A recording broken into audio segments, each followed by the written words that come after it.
ಕಥಾಸಿರಿ ಚಾನೆಲ್ಗೆ ಸ್ವಾಗತ. ಇವತ್ತು ಕಳಲೆ ಸಾಂಬಾರ್ ಮಾಡೋದು ಹೇಗೆ ಅಂತ ತೋರಿಸ್ತಾ ಇದ್ದೇವೆ. ಈಗ ತೋರಿಸ್ತೇವೆ. ಈ ಕಳಲೆನ ತಗೊಂಡು ಬಂದು, ಅದು ಬಿದಿರಿನ ಬೇಬಿ ಬ್ಯಾಂಬೂ ಅಂತಾನು ಕರೀತಾರೆ ಅದನ್ನ ತಗೊಂಡು ಬಂದು, ಅದನ್ನ ಸಾಫ್ಟ್ ಆಗಿರೋ ಪೋರ್ಷನ್ ಅನ್ನ ಈ ತರ ಸಣ್ಣದಾಗಿ ತುಂಬಾ ತೆಳುವಾಗಿ ಹೆಚ್ಚಿ ನೀರಲ್ಲಿ ಇಟ್ಕೋಬೇಕು. 4 days ಅದನ್ನ ನೀರ್ನ ಎವ್ರಿ ಡೇ ಚೇಂಜ್ ಮಾಡಿ ಅದನ್ನ 4 days ಆದ್ಮೇಲೆ ನಾವು ಅಡ್ಗೆ ಮಾಡ್ಬೋದು. ಇನ್ ಕೇಸ್ 4 days ಆದ್ಮೇಲೆ ನಮ್ಗೆ ಅಡ್ಗೆ ಮಾಡಕ್ಕೇನು ಟೈಮ್ ಇಲ್ಲ ಅಂದ್ರೆ ಅದನ್ನ ಈ ತರ ನೀರಲ್ಲಿ ಹಾಕಿ ಫ್ರೀಸರ್ ಅಲ್ಲಿ ಫ್ರೀಸ್ ಮಾಡಿ ಇಟ್ಕೊಂಡ್ರೆ ವಿತ್ ನೀರಲ್ಲಿ ಅದು ಐಸ್ ತರ ಆಗಿರುತ್ತೆ. ನೆಕ್ಸ್ಟ್ ಯಾವುದೇ ಟೈಮ್ ಅಲ್ಲಿ ನಿಮ್ಗೆ ಥ್ರೂ ಔಟ್ ದ ಇಯರ್ ಯಾವಾಗ ಬೇಕಾದ್ರೂ ಅದನ್ನ ಡೀಫ್ರೀಸ್ ಮಾಡಿ ಈ ತರ ನೀರೊಳಗಿರೋ ಕಳಲೆನ ಯೂಸ್ ಮಾಡಿ ನಾವು ಸಾಂಬಾರ್ನ ಮಾಡ್ಬೋದು. ಈಗ ನೀರೊಳಗಿರೋ ಕಳಲೆನ ನಾವು ಸ್ವಲ್ಪ ಉಪ್ಪು ಮತ್ತೆ ಫ್ರೆಶ್ ವಾಟರ್ ಹಾಕಿ ಈ ತರ ನಾವು ಬೇಯಿಸ್ಕೊಂಡಿದೀವಿ. ಸೊ ಇದು ತುಂಬಾ ಸಾಫ್ಟ್ ಆಗಿ ಬೇಯಬೇಕು.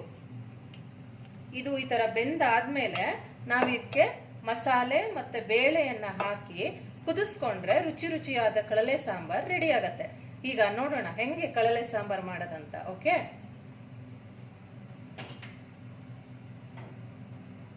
ಸೊ ಫಸ್ಟಿಗೆ ನಾವು ಒಂದು ಫ್ರೈಯಿಂಗ್ ಪ್ಯಾನ್ ತಗೊಳ್ಳೋಣ. ಫ್ರೈಯಿಂಗ್ ಪ್ಯಾನ್ಗೆ ನಾವು ಯೂಶಲಿ ಕೊಬ್ಬರಿ ಎಣ್ಣೆ ಯೂಸ್ ಮಾಡೋದು. ನೀವು ಯಾವುದೇ ಎಣ್ಣೆ ಬೇಕಾದ್ರೂ ಯೂಸ್ ಮಾಡ್ಬೋದು.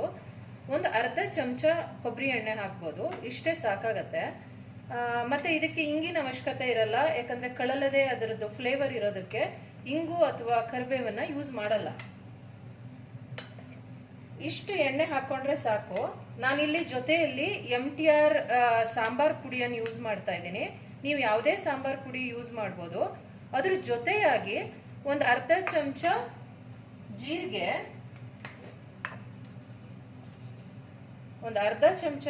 ಓಕೆ, ಜಾಸ್ತಿ ಬೇಡ, ಅರ್ಧ ಚಮಚ ಜೀರಿಗೆ ಮತ್ತೆ ಒಂದು ಅರ್ಧ ಚಮಚ ಕೊತ್ತಂಬರಿ ಬೀಜದ ಪುಡಿಯನ್ನ ಹಾಕಿ ನಾವು ಸ್ಲೈಟ್ ಆಗಿ ಫ್ರೈ ಮಾಡಿಕೊಂಡು ಈ MTR ಸಾಂಬಾರ್ ಜೊತೆಯಲ್ಲಿ ಹಾಕಿ ಕಾಯನ್ನ ಹಾಕಿ ರುಬ್ಬೋಣ. ಇದನ್ನ ಫ್ರೈ ಮಾಡ್ಕೊಂಡು ಬರ್ತೀನಿ, ಸರಿನಾ?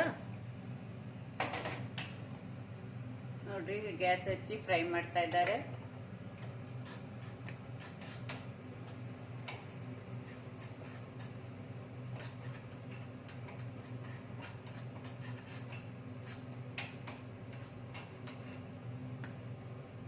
ಅದು ಫ್ರೈ ಆಗ್ಲಿ. ಅಷ್ಟರಲ್ಲಿ ನಾವು ಸ್ವಲ್ಪ ಕಾಯಿ ತುರಿ, ಅಂದ್ರೆ ಒಂದು 2 ಸೌಟು ಕಳಲೆ ಇದೆ, ಅದಕ್ಕೆ 1 ಮುಷ್ಟಿ ಕಾಯನ್ನ ಹಾಕೋಬೇಕು. ಸೊ ಇಷ್ಟು ಹಾಕೊಂಡ್ರೆ ಸಾಕು. ಇಷ್ಟು ಕಾಯಿ ಹಾಕೊಂಡು ನೋಡಿ, ಇಷ್ಟೇ ಕಾಯಿ ಸಾಕು. ಸೊ ಇದಕ್ಕೆ ನಾವು ಒಂದು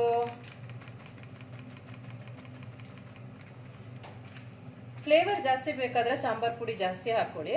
ಬಟ್ ಇಲ್ಲಿ 2.5 ಚಮಚ ಸಾಂಬಾರ್ ಪುಡಿಯನ್ನ ಹಾಕಿದ್ದೀನಿ. ಇದಕ್ಕೆ ಸ್ವಲ್ಪ ಹುಣಸೆ ಹುಳಿಯನ್ನ ಹಾಕೋಣ. ಒಂದು ಸಣ್ಣ ನೆಲ್ಲಿಕಾಯಿ ಗಾತ್ರದಷ್ಟು ಲಿಂಬೆ ಹುಳಿಯನ್ನ ಹಾಕ್ತಾ ಇದ್ದೀನಿ. ಇದು ಡಿಪೆಂಡ್ಸ್, ನಿಮ್ಮ ಹುಣಸೆ ಹಣ್ಣು ಎಷ್ಟು ಹುಳಿ ಇದೆ ಅನ್ನೋದ್ರ ಮೇಲೆ ಡಿಪೆಂಡ್ ಆಗುತ್ತೆ.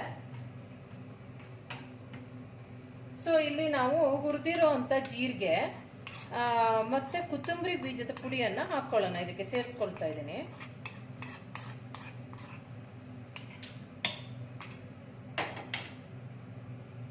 ಇಷ್ಟ ಆದ ನಂತರ ಸ್ವಲ್ಪ ನೀರನ್ನು ಹಾಕಿ ರುಬ್ಕೊಂಡ್ರೆ ಆಯ್ತು. ಇದು ಮಸಾಲ ರೆಡಿ ಆಗತ್ತೆ.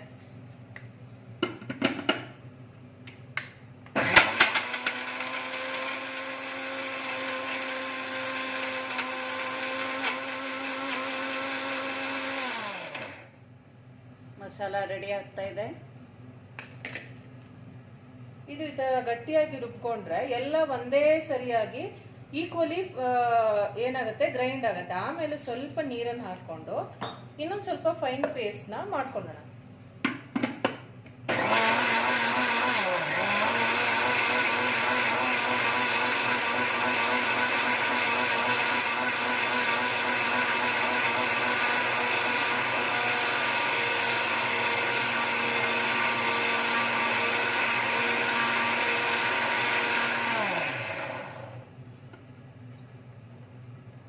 ಇಷ್ಟು ಫೈನ್ ಪೇಸ್ಟ್ ಆದರೆ ಸಾಕು. ಇದು ತುಂಬ ಜಾಸ್ತಿನೂ ಇದಾಗೋದು ಬೇಡ, ಇಷ್ಟು ಆದರೆ ಸಾಕು ಇದಕ್ಕೆ. ಸೊ ಇದಕ್ಕೆ ನಾವು ಒಂದು ಅರ್ಧ ಕಪ್ ಆಗೋಷ್ಟು ತೊಗರಿ ಬೇಳೆನ ಬೇಯಿಸ್ಕೊಂಡು ಇಟ್ಕೊಂಡಿದ್ದೀನಿ. ಈ ತರ ಇಷ್ಟು ಬೆಂದ್ರೆ ಸಾಕಾಗತ್ತೆ. ಇದು ಅರ್ಧ ಕಪ್ ಆಗೋಷ್ಟು ತೊಗರಿ ಬೇಳೆ, ಬೆಂದಿರೋ ತೊಗರಿ ಬೇಳೆನ ಈ ಬೇಯಿಸ್ಕೊಂಡು ಇಟ್ಕೊಂಡಿರೋ ಅಂತ ಕಳಲೆ ಹೋಳಿಗೆ ಹಾಕಬೇಕು. ನೆಕ್ಸ್ಟ್ ನಾವಿಲ್ಲಿ ರುಬ್ಬಿರೋ ಮಿಶ್ರಣವನ್ನು ಹಾಕೋಣ.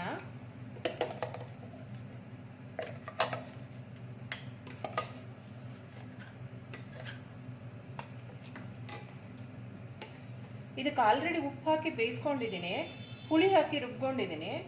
ಸೊ ಇದ್ರ ಕನ್ಸಿಸ್ಟೆನ್ಸಿ ನೋಡಿಕೊಂಡು ಮಿಕ್ಸಿ ಜಾರಲ್ಲಿರುವಂಥ ಮಿಶ್ರಣಕ್ಕೆ ಸ್ವಲ್ಪ ನೀರು ಹಾಕಿ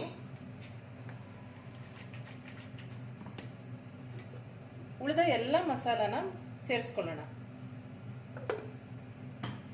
ನೆಕ್ಸ್ಟು ಇದಕ್ಕೆ ಸ್ವಲ್ಪನೇ ಸ್ವಲ್ಪ ಬ್ಯಾಲೆನ್ಸ್ ಮಾಡೋಕ್ಕೆ, ಟೇಸ್ಟ್ನ ಬ್ಯಾಲೆನ್ಸ್ ಮಾಡೋಕ್ಕೆ 1/4 ಚಮಚ ಬೆಲ್ಲನ ಹಾಕೊಳ್ತಾ ಇದ್ದೀನಿ.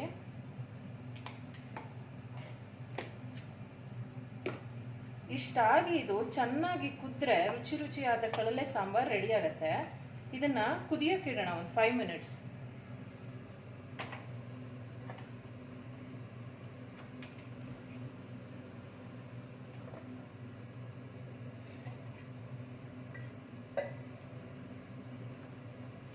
ಕಳಲೆ ಸಾಂಬಾರು ಈಗ ಕುದೀತಾ ಇದೆ. ಒಂದು 5 ಮಿನಿಟ್ಸ್ ಕುದಿಬೇಕು. 5 ಮಿನಿಟ್ಸ್ ಕುದಿದ್ರೆ ಕಡಲೆ ಸಾಂಬಾರು ರೆಡಿ ಆಗ್ತದೆ. ರುಚಿಯಾದ ಕಡಲೆ ಸಾಂಬಾರು ರೆಡಿ ಆಗುತ್ತೆ.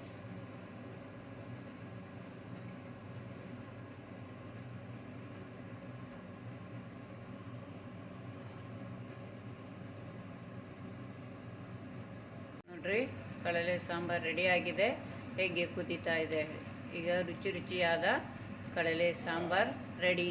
ನೀವು ಮನೆಯಲ್ಲಿ ಇದೇ ರೀತಿ ಮಾಡಿ ಟೇಸ್ಟ್ ಹೇಗಿದೆ ಅಂತ ಹೇಳಿ. ಧನ್ಯವಾದಗಳು.